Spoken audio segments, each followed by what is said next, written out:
কে বলে একা জীবনযাপন করা যায় না?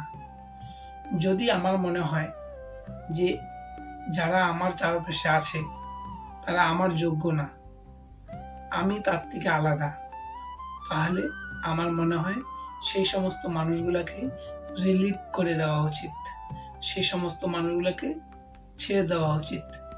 কারণ আমি অন্যজনের কারণে তো দুঃখী হতে পারি না, কারণ আমার জীবনে অনেক দায়িত্ব আছে, নিজেকে চেনার, নিজেকে বোঝার, নিজের সাথে সুন্দর করে কাটানোর।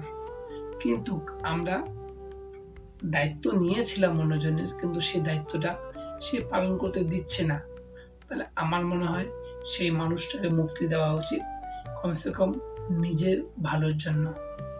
তাই আমরা অযথা মানুষকে অত্যুক্ত বোঝাতে যাব না, যতটুকু আমার কর্তব্য ততটুকু আমি বলবো, আর তারপর যদি সে না বুঝে তার ব্যাপার।